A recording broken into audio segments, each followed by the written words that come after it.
All right. Hello, everyone. Welcome to our summer release webinar. I'm so happy to be here with everyone today. My name is Chuck Gordon, and I'm the CEO of Storable. Thank you all for taking time out of your busy schedules to join us. I'm excited to share some unique insights and key innovations across the Storable platform with you today. Let's go over a few housekeeping details here before we get started. So first up, today's session is an hour long. If you run into any technical issues, please use the chat feature to let us know so we can help out. The most common issue tends to be audio related. So if your audio is a little scratchy or comes in and out, we recommend switching to the phone call option in GoToWebinar. We want today's webinar to be interactive, and we want to hear from you to better inform our future content as well as our product strategy moving forward. So throughout today's session, you'll be presented with several polls, and we ask that you also submit questions as we go via chat. A team of Storiers is standing by to ensure that your questions are recorded, and we'll address them all at the end of our time together today. And if any questions or feedback require follow-up, we'll get that to the right people on our team, and they will follow up with you directly.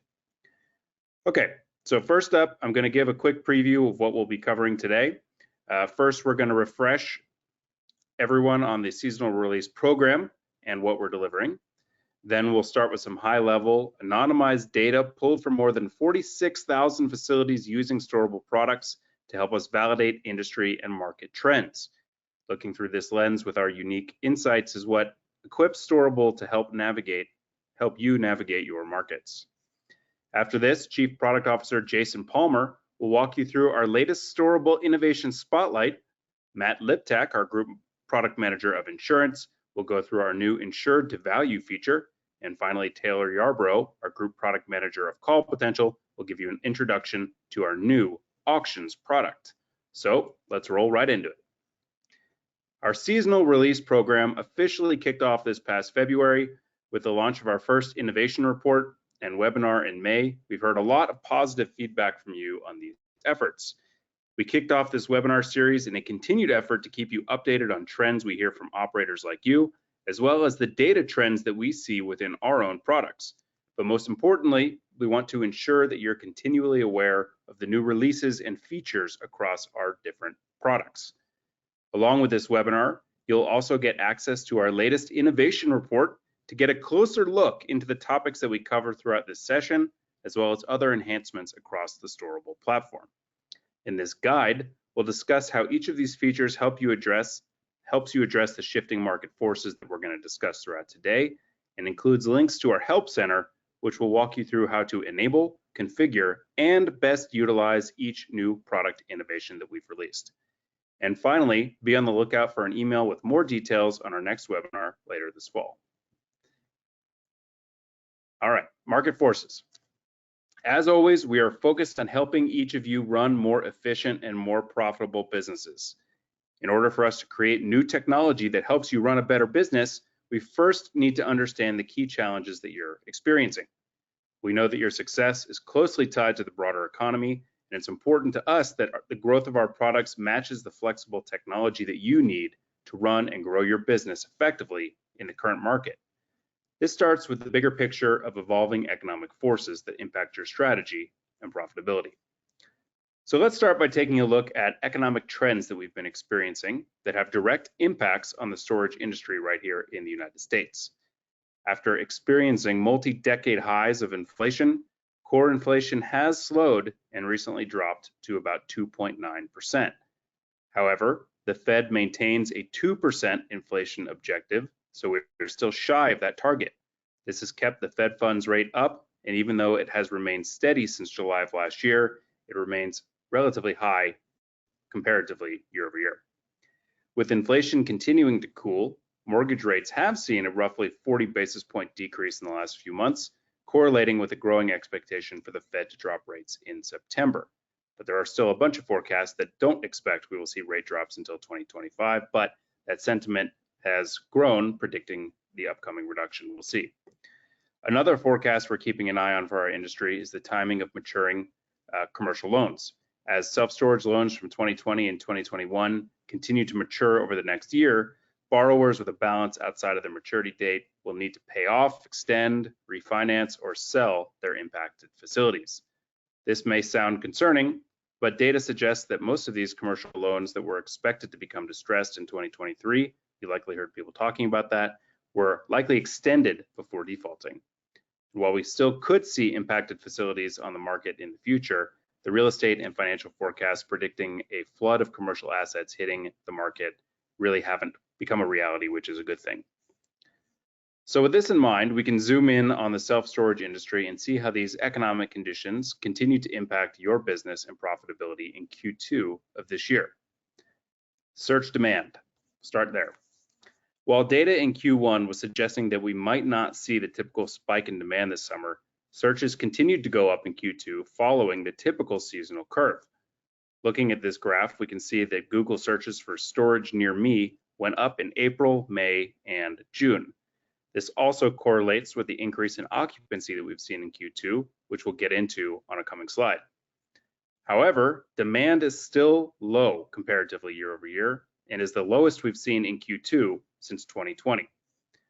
The overall consumer demand trend is still moving downward, and I think will continue to do so until we see an uptick in moving activity with lower interest rates. Taking a look at the next slide here. Even though moving has slowed and interest rates have remained high, we're still seeing trends in out-of-state relocation that are kind of interesting. So this could impact occupancy in these higher growth areas. In fact, the top 4 states with the highest total percentage of searches by population size for the term storage near me align with the list of states seeing the highest trends of out-of-state moves, including Alabama, Georgia, Florida, and South Carolina. Next up here, we're going to take a look at occupancy. Validated by that increase in demand that we just looked at, we also saw a slight uptick in occupancy in Q2. Coming off of Q1, where we saw the lowest occupancy since Q3 of 2020, Q2 was up, but not by much. This indicates that there is still a summer season happening, which is good, but it's smaller than what we would expect to see. Q2 saw the lowest summer occupancy levels since 2020.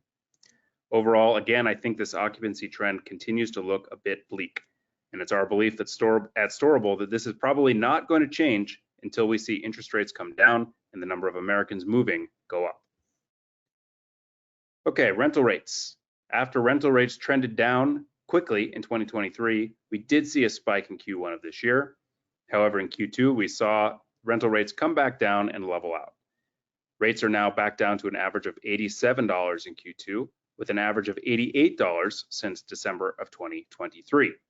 This can largely be attributed to slowing demand, with rates coming down close to pre-pandemic levels as prospective tenants are more price sensitive and willing to compare options on Google or Sparefoot. The bad news here is that we're down year over year, but the good news is that the trend doesn't seem to be moving further south at the moment. Okay, looking now at moved in versus achieved rate. We had a poll in our last webinar asking what data you wanted us to explore more, and the top response was for more information on rate increase strategies and the impacts. So with that in mind, we're looking at move-in rate versus achieved rate again today.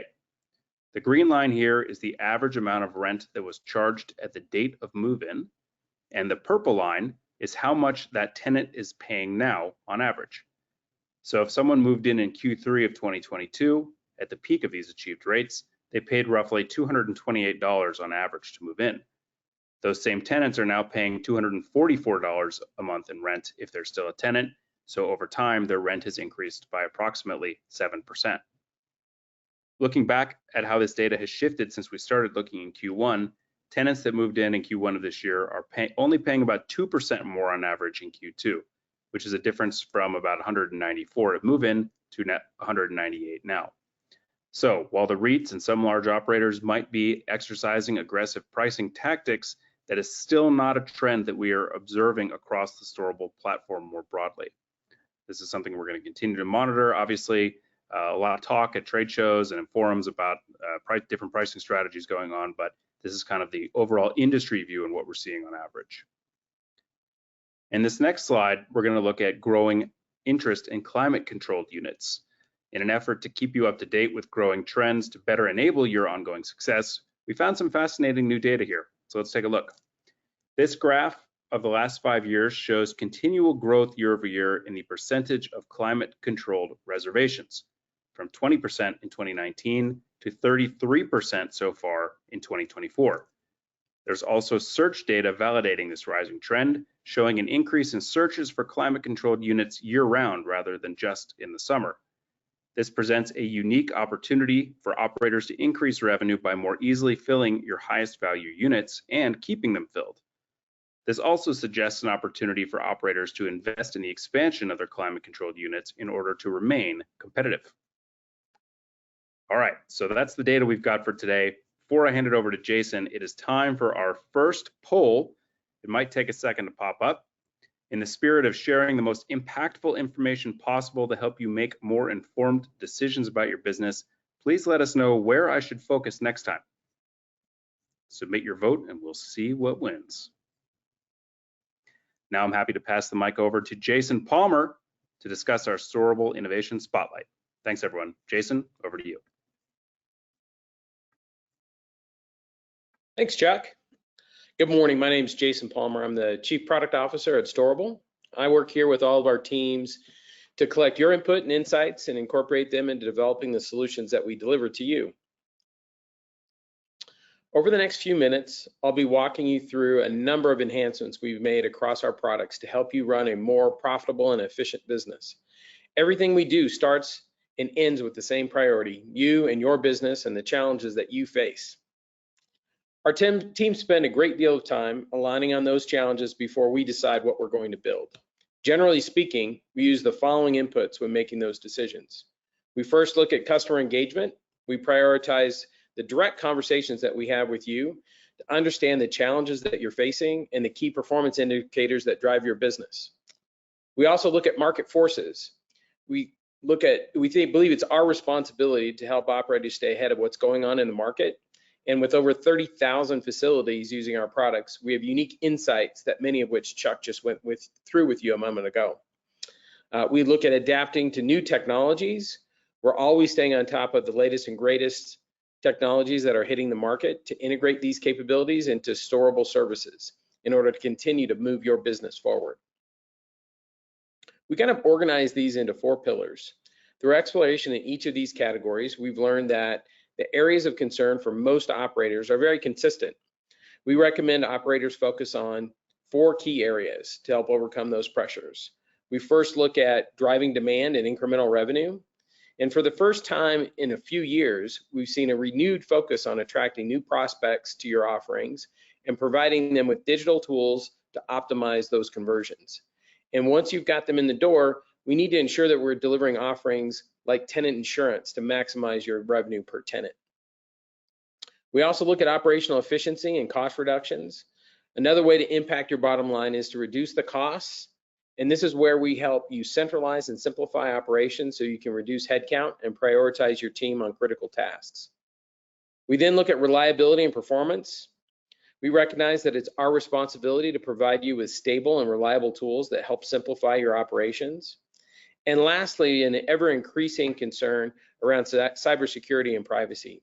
Every organization is at risk of being impacted by bad actors in the cybersecurity space. And you need a technology partner like us that's dramatically reducing the chance you'll ever run into a cybersecurity event in the first place. With that, we're going to open it up kind of to our first poll. Out of these categories, we continue to hear from customers that driving demand and incremental revenue are the most important #1 priority at the moment.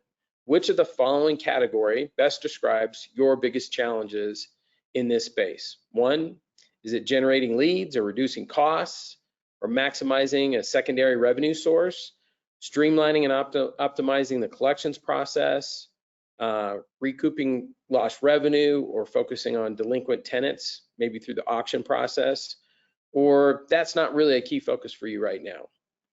So as those answers are coming in, we're looking forward to understanding and hearing from you what's most important to you. So throughout the first quarter this year, we released some exciting innovations across each of our FMS services that really help deal with a lot of these challenges. We're really proud of these enhancements and have received overwhelmingly positive feedback from many of you. So we want to spend a couple minutes just covering some of these new services. First, one of the key services that we have focused on in being able to focus on driving demand and incremental revenue that we just talked about as part of the 4 pillars is tiered pricing. And for our storage customers, it gives operators more control over their pricing and the ability to differentiate the value between different units, encouraging upsells and boosting occupancy. In the second pillar, operational efficiency, we released for our easy customers, they have access to an enhanced resource center, which helps operators learn how to configure and get the most out of their software. And in the third pillar, reliability and performance, we've been diligently optimizing site link, load, and API speeds to dramatically improve the performance and experience with the service. And lastly, with cybersecurity and compliance, for cybersecurity, we're working on multi-factor authentication, which will dramatically reduce the risk of unauthorized access to your systems, keeping both operational data and tenant data safe. We've been hard at work over the last quarter, continuing to address some of these critical challenges. And it's my pleasure to walk you through just a few of those today. And then I'll pass the mic over to one of our product leaders who will go into a bit more detail. On the first one, and for storage, we've delivered a feature, future move-ins, which with the recent drop in occupancy and operators need a mix of demand generation tools to help attract prospective tenants. With future move-ins, storage customers can now seamlessly schedule tenant move-ins in the future from a lead to lease, no manual follow-ups required, so that leads to less administration hassle and more closed leads.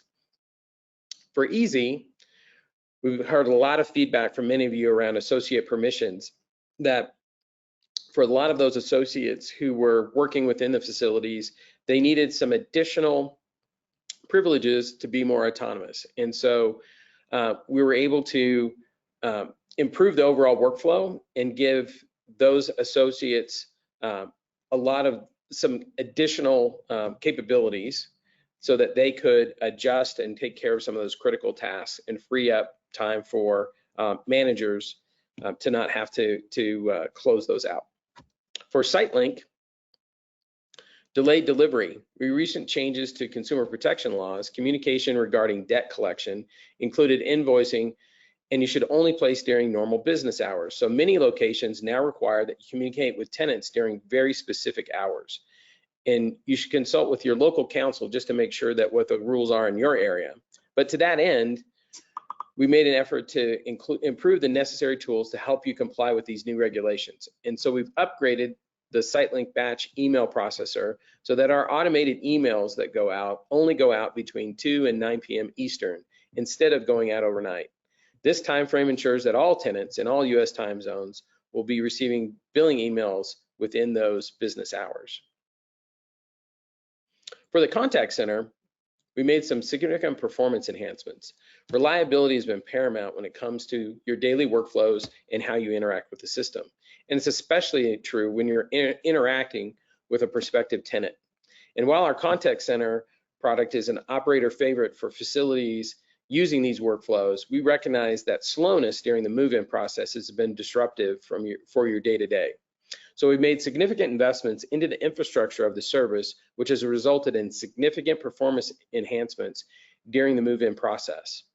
Early this year, we also released performance enhancements to our storage customers who have immediately seen up to a 90% improvement in response time, and we're excited to have recently released it to our SiteLink customers as well. Next, in our websites, we've released new background editor functionality. So for the first time in many years, we're commonly hearing from operators that their most pressing, and we saw this in the poll today as well, most pressing need is to improve overall occupancy rates. And one of the most effective ways to do this is by differentiating yourself from the competition. For this reason, we released a number of new ways for our Storable website customers to further stylize their website to attract tenants and proudly display what's unique to them. Operators now have access to additional layouts, background images, background videos, and many style choices to build more compelling experiences on these websites. For storage auctions, for those of you who might have missed it, we recently announced an acquisition of storageauctions.com. In a market where operators are focused more than ever on the management of their tenant lifecycle, this is a key piece of how we're looking at innovating for our customers. Before this acquisition, Storable is already providing best-in-class tools to help operators attract tenants through Storable websites and the Sparefoot Marketplace, move those tenants through the Storable software payments, manage the tenant experience through Storable software, access control, insurance, and call potential products. And now we can help you exit tenants easily and effectively by providing a full end-to-end delinquency solution with Storable software, collection manager, and now Storable storage auctions. Later this afternoon, we'll be joined by Taylor Yarbar, our product leader for storageauctions.com, who will be walking us through how we'll be enhancing this service to help you better manage the auction process. Each of these innovations helps you address challenges related to the 4 categories of innovation outcomes we discussed earlier. But before we get into those questions, we have a couple of pieces of technology in particular that I want to make sure that we spotlight. The first is Insured to Value. The new capability for our Storable insurance service customer empowers operators to assign different minimum coverage requirements to unit groups to help better protect your tenants and driving incremental revenue for your business. The second is our new acquisition we just discussed, storageauctions.com, helping you streamline your auctions management process and recover potential lost revenue. And now I'd like to hand it over to Matt Liptick, our Group Product Manager for Insurance, who's going to walk us through our latest insurance innovation, Insured to Value. Take it away, Matt. Great. Thanks, Jason. Hello, everyone. We appreciate you being here with us today. My name is Matt Liptak, and I'm the Group Product Manager for Storable Insurance. And I'm here today to walk you through a new innovation we launched to support our tenant insurance programs called Insured to Value. Let's get right into it. Most tenant insurance offerings in the storage industry are simply a commodity. An organization might have slightly better support or claims process, which are both very important. But at the end of the day, they're very similar to one another. And they all share the same significant drawbacks. Operators have to spend a ton of time upfront training their managers to effectively communicate the value of their insurance offerings to tenants and to follow procedures that make sense for their operations.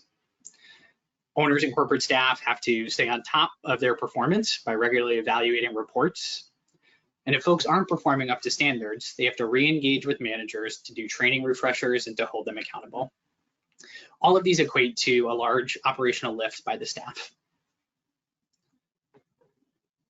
We don't believe it has to be that way, though. Here at Storable, we're fundamentally changing the dynamic. We've helped operators exceed their insurance enrollment goals with significantly less operational burden by leveraging a technology-forward approach with 2 key pieces of technology. The first piece of technology is Auto Protect. Traditionally, operators have had to spend significant chunks of time training their managers on how to offer insurance, measuring their performance, and coaching them in order to achieve their desired enrollment rates. This is time that could be spent working with customers or growing their business. By leveraging our Auto Protect functionality, operators have the technology take this role instead and either sell a store policy or capture alternative forms of coverage during all of your existing tenant move-in touch points for new customers. We can also contact all of your existing tenants to execute the same process to drive immediate enrollment results through our audit process. The results, we've seen a 35% increase in enrollment rate for Storable Auto Protect users. So less operational burden and improved performance. And today, we'll be diving deeper into our newest innovation, Insured to Value, or ITV. Today, operators are typically bound to offering the same minimum coverage levels across each of their unit sizes. In doing so, they're likely leaving tenants underinsured and running the risk of reputational damage if something were to happen. By leveraging Insured to Value, operators can align minimum coverage requirements with the value of goods typically stored within each of their unit sizes. This has a number of benefits for your operation, and I'll spend some more time diving into that now.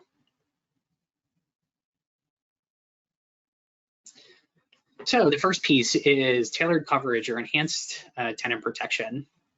If a qualifying event happens to one or more of your tenants, It's a terrible experience when they find out that the full extent of the damage exceeds the coverage level of their policy. And if this was the policy that was recommended implicitly or explicitly by your business, that can result in significant reputational damage. By aligning your minimum coverage requirements with the goods likely stored in their unit, you're setting the tenant up for a much better experience in case of a qualifying event. ITV has an additional benefit for operators too, making it a win-win. These more appropriate levels of coverage can also help you grow your take-home insurance revenue by increasing the value of the policies on larger units. We're going to do a much deeper dive on what this means in a moment, but as a bit of a teaser, a relatively balanced approach to adjusting minimum coverage requirements can result in upwards of a 55% increase in your insurance take-home revenue, while you, the operator, take on no additional risk. And then streamlined efficiency. As we are constantly discussing with insurance, operators have traditionally spent significantly more time than desired on managing these programs. It was important to us to design insured to value in a way that makes this as simple as possible on you. To that end, minimum coverage requirement adjustments are integrated seamlessly across all of your move-in and enrollment touchpoints by updating them a single time with the support of our insurance team.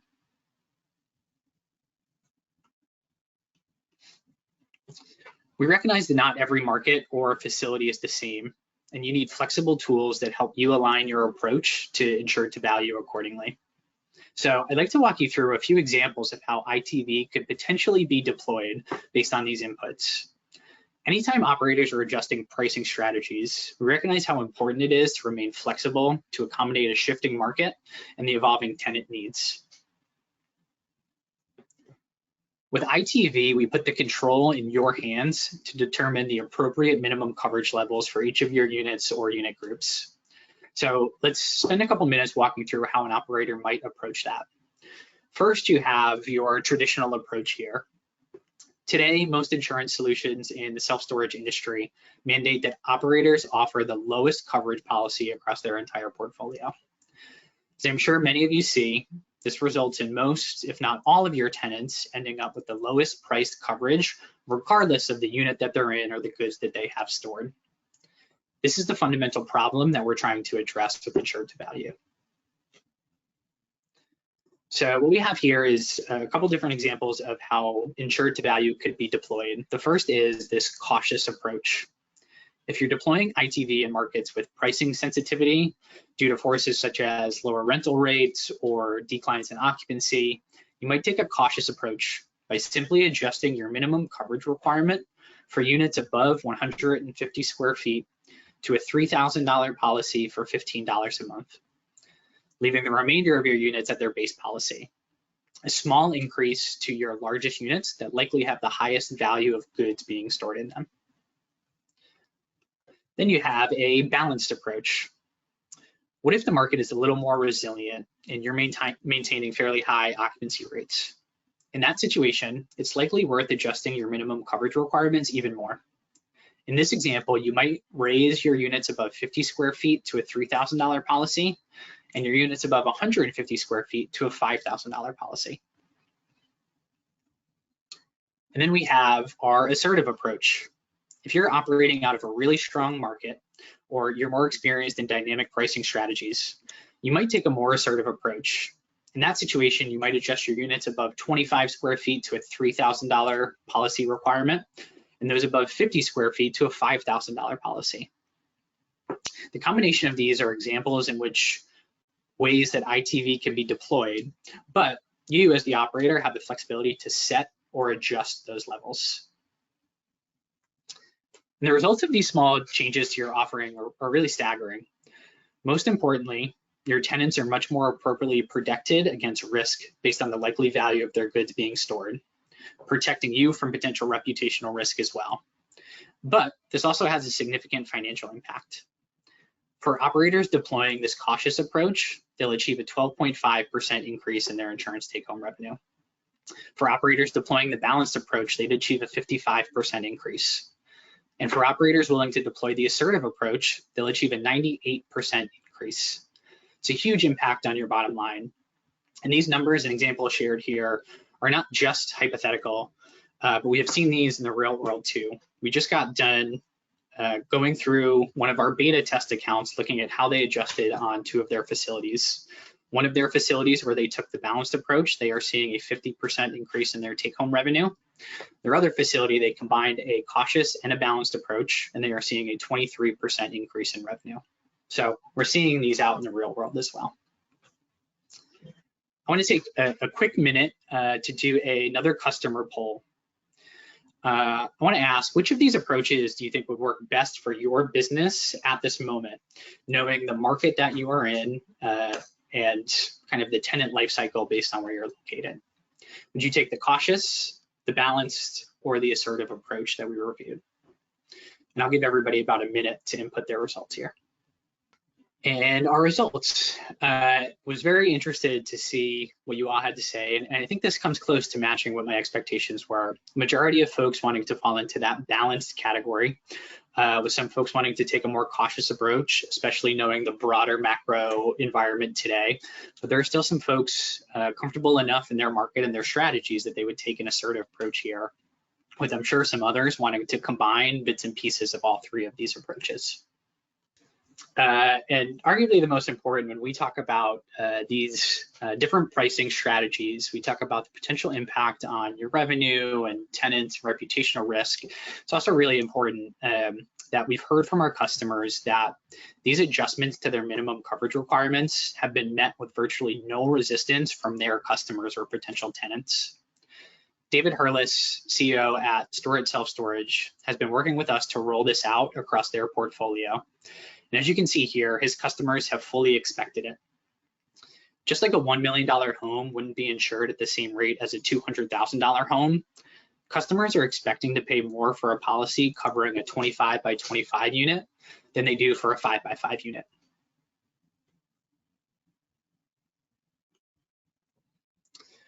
So with ITV being the first dynamic pricing tool in the industry for insurance, we recognize that this might be a bit much total new information to take in, or you might have somebody else at your operation that you might want to share this with. We're here to support you. We've turned these deployment models we just discussed into a 1-pager for your reference, and we'll be including that in our webinar follow-up email later today. If you'd like to learn more about what we can do to help your operations, please don't hesitate to reach out to us at insurance@storable.com. And now I'd like to hand it over to Taylor Yarborough, who's going to walk us through our newest acquisition of storageauctions.com to help you better manage the tenant lifecycle. Thanks, y'all. Awesome. Thank you, Matt. Hi, everyone. I'm Taylor Yarborough. I lead the product teams for Call Potential and now Auctions, our newest product addition. So as Jason mentioned earlier in the presentation, we are really happy to announce our acquisition of storageauctions.com. Auctions now provides our customers with a full end-to-end delinquency solution, especially when combined with our FMS and our Collections Manager product. Looking at the current market, we see that most online auction tools offer the same thing, which gives us a really unique and exciting opportunity to create a fully integrated solution that provides the best value to you, our operators, and help you decrease your time from delinquency to re-renting that unit to a tenant in good standing. The Storable platform has always been dedicated to providing customers a single solution to manage the entire tenant lifecycle, from attracting leads with the marketplace and our websites, moving tenants in across Call Potential and the FMS, and managing them throughout their entire lifecycle. Our full product portfolio, however, was missing that final piece. So now with Auctions, operators are able to exit delinquent tenants compliantly and efficiently, so you can reduce the time to vacate and move in new tenants to optimize your revenue. With Auctions completing the circle, Storable is the only end-to-end provider across the entire tenant lifecycle. So I want to start with why we're excited about online auctions and technology-driven auctions in the first place. So the first benefit of an online auction to operators is getting rentable space back faster. So we know that for in-person auctions to be worth your time and your resources, you need about 5 to 10 delinquent units to be ready to be executing an in-person auction. With online auctions, you can post these units as they qualify and clear them out faster to move in a new tenant as fast as possible. Next, online auctions helps you cast a wider net. So this is helping you get to bidders outside of your immediate area. In-person auctions might only reach local bidders. And then online auctions helps broaden that audience of potential bidders to other surrounding areas. Online auctions also removes the risk of human error to ensure that you're compliant in the states in which you operate. Lien laws and compliance change often, and using an online auctions tool really helps you eliminate that uncertainty. While online auctions do have a lot of benefits, in talking to operators like yourselves, we've found a couple common challenges that you face with the online auction tools that are on the market today. Most important, we've found that speed to re-renting the unit to get your revenue back on track is really what's your top priority. From first notification through the auction, we see there are a lot of manual touch points across a number of different tools, and this can extend your window of time and increase your 90-day delinquency rates. Without a deep and intuitive integration with your FMS, we're seeing a lot of areas for potential error or manual work for you and your teams. Compliance is also something that's at the forefront for all of you leading up to putting your auctions up for auction. This varies state to state, and manually tracking and managing these requirements is a time burden on you and your teams, and can expose you to unnecessary risk or reduce your confidence, leading you to an extended process or reverting to keeping abandoned units or paying to junk the unit. Not only increasing your time of lost revenue, but adding even more operational overhead. Our goal is to provide you with a flexible and reliable tool, helping you list your auctions with confidence and get your unit cleaned out for re-rental as fast as possible. So with these pain points in mind, we're seeing a really clear opportunity to differentiate this product in the market. To accomplish this, we've identified a few key pillars that are driving our future roadmap for this product.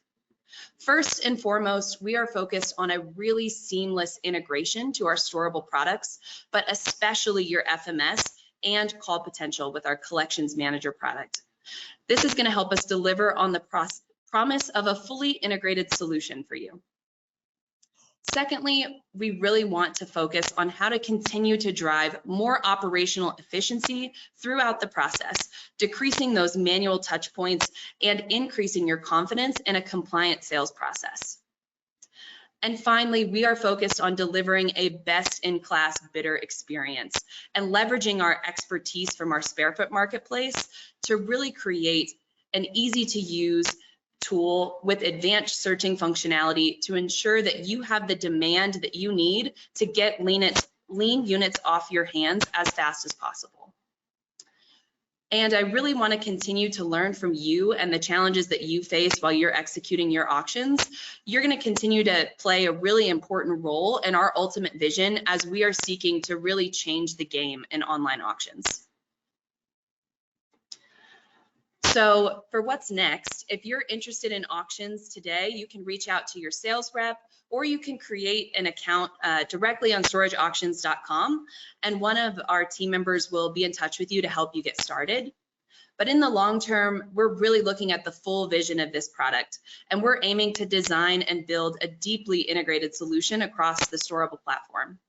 We'll continue to engage with you and the rest of our customers to help inform our strategy and our roadmap to ensure we're delivering a product that's fully optimized to help you unlock the fastest speed to re-rent a unit, all while maintaining your compliance.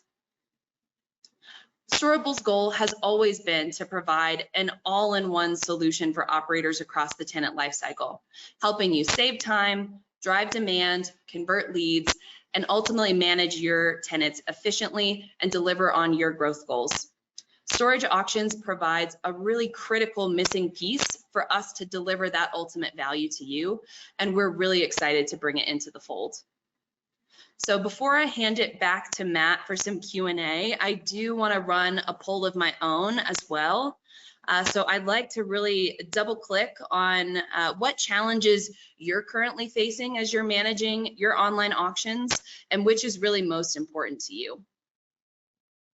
Now, if you do select other, please drop in the chat what your top pain points are and your biggest challenges, because I'd really like to understand those as well. Okay, thank you everyone. It looks like we're pretty evenly split across the board, but we do have a strong contingent of other as well. So please, like I mentioned, drop some of those other reasons in the chat so we can make sure that we're capturing those for you guys. All right, I really appreciate it. While we get our slides back in order, I want to introduce Matt Beal, who is our Director of Product Marketing, and he's going to help us address some of your questions that have come in during the presentation. Renee, good afternoon, everybody. And yeah, and I'll ask the other Storable folks to come on video as well. I've got a number of questions that came in for everybody today, so we're all going to get a chance to answer some questions. I will say thematically, somewhat predictably, based off of some of our poll results, driving demand and revenue are where a lot of these questions came from. So I'm going to kind of throw a little bit of a rapid fire around the panel here. So Chuck, I'm going to start it with you. There was some comments around when we talked about how kind of rental rates have leveled out, or they're down year over year, but they've leveled out over the last quarter. There's some questions around what are the recommendations on how to optimize your pricing strategy. Do you have some insight you'd want to share there? Sure. Yeah, I mean, there's no silver bullet, but I would say my recommendations would be to focus on understanding your local market and the tenant behavior in your immediate vicinity, what's going on. Implement some of our dynamic pricing tools to adjust rates based on demand and occupancy. All of our softwares give you some level of ability to do that. And then consider offering tiered pricing to cater to different segments of customers and using different promotional rates to attract new customers as well. So I would say, think about it like pulling all of the levers. In a period like a couple of years ago where demand was on fire and couldn't keep the units on the shelves, if you will, you probably didn't have to get as creative, but now you got to really think about what are all the different strategies we can deploy and do as many as you can to attract new tenants in the door. Yeah, it's funny, you teed me up perfectly for a transition there. I will say tiered pricing is where another question came in, and Jason, this one came in during your presentation. So to Chuck's point, tiered pricing can absolutely help drive incremental revenue by earning more on the units. I think there were a number of questions that came in around how can it actually drive occupancy though? How does it fill empty units in addition to that? Do you have some insight on how you think about that? Well, I think as we look at tiered pricing allows operators to more clearly differentiate the value that their facility provides by being able to describe different types of units. And Chuck talked a bit about the increasing demand for climate controlled units, for example. And so we feel like tiered pricing allows us to better communicate not only within storage, but other platforms that we use to help you drive occupancy rates up, allows you to better merchandise and better communicate the value and differentiation between those units to drive occupancy rate. So we'll continue to, not just with tiered pricing, but other things that we work on, help to better communicate, enable you to communicate that stronger value proposition through tiered pricing or other methods to ensure that we're helping you to drive that occupancy rate up. Awesome, thank you, Jason. Matt, we had a question come in during the insurance presentation. You talked briefly about auto protect, and I know we've talked about that at length with various members of the market historically, but there was questions that came around about how does this kind of play with ITV? Are these things two separate approaches to the same thing? Do they play together? How do you think about that? That's a great question and one I'm super excited about because the two technologies were built to work hand in hand together to create an experience that is really a differentiator and that no other vendor in the industry can provide. Auto Protect focuses on automating the insurance enrollment process, capturing coverage information, and as I mentioned, can audit existing tenants. And it is something that can be paired with insured to value. So when utilizing insured to value, your Auto Protect or auto enrollment process will capture those new required minimum coverages from insured to value and make sure that those are reflected through our automated enrollment paths. So they work hand in hand perfectly together. Awesome. Thank you, Matt. Taylor, on the auction side, we had a whole bunch of very specific nuanced questions, a lot of interest around auctions in there. So what I will say to just folks in general is I recognize there's a lot of very specific questions about your experience with auctions. We will absolutely follow up with each of you guys individually via email after today's call. I will say in general, the one theme I'm seeing throughout a lot of these questions, Taylor, is what makes our auction solution different from others currently available in the market? How are you thinking about that differentiation? Yeah, absolutely. And that's a great question. I think what's really going to set us apart is that deep and seamless integration to the Storable products. Being the only end-to-end provider, including the FMS, is going to help us really set ourselves apart in making that process as seamless as possible for you as operators, reducing manual data entry, making it easier for you to audit and review your compliance, and really just helping you speed up your time to re-rent that unit, because we know that's what's most important to you. I will say that if you'll be at SSA Fall, I will be there and would love to talk to you in more detail about auctions in general as we're going through this discovery process. So come find me at the booth if you're there. One thing to just add to that real quick, Matt, I mean, I've heard of some of our larger customers who have some of their, senior people spending upwards of 50 hours a month dealing with auction compliance. And so our vision here really is to completely eliminate the need to do that at all and give you all that time back. And the innovations that Taylor just mentioned are what's going to enable that to happen. Exactly. Yeah, well said, Chuck. Thanks. Awesome. Chuck, I got another one that came in for you, and I think we got time for about 2 more questions, and then we're going to start to wrap it up, just being respectful of folks' time. But Chuck, there's a question that came in around, as we know, customers are shifting more and more towards digital experiences in particular. So it's kind of we also know that's generally associated with the younger crowd, the millennials, the Gen Z. We're seeing more of those folks kind of looking for self-storage. Curious, how would you recommend an operator, think about improving their online presence in that changing landscape? Great question. Other than, getting on TikTok, I'm just kidding. I really don't think that will help. But you have to ensure that your website is mobile friendly and easy to navigate. That's key. Being able to transact on mobile fully through the lease. Investing in SEO to continue to improve your visibility in online searches, including Google My Business and all the kind of local aspects of that.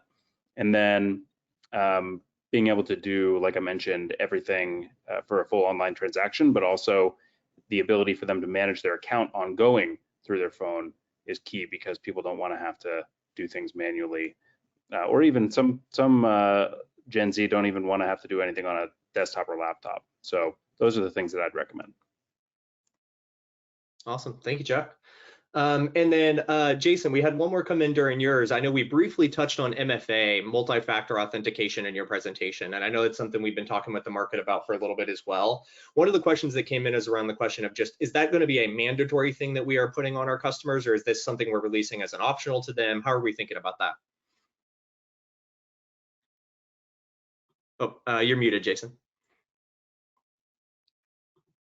Multi-factor authentication is one of those components where leading up to us releasing that functionality, we'll cover a breadth of different options, because each of your different operations is a bit unique in terms of how you might want to implement multi-factor authentication.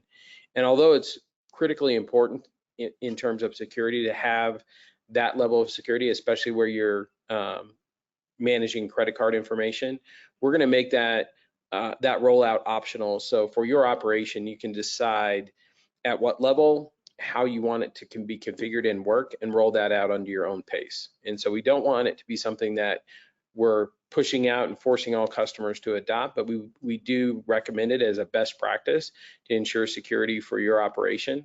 But we'll give you several options in terms of how that might operate and fit within your organization. Great context, thank you. So I do just want to reiterate real quick before I hand it back over to Chuck, especially as we start to get these Q&As rolling. What happens is inevitably we get a whole bunch of questions at the last minute. So there's a whole bunch of you guys that just asked a few things.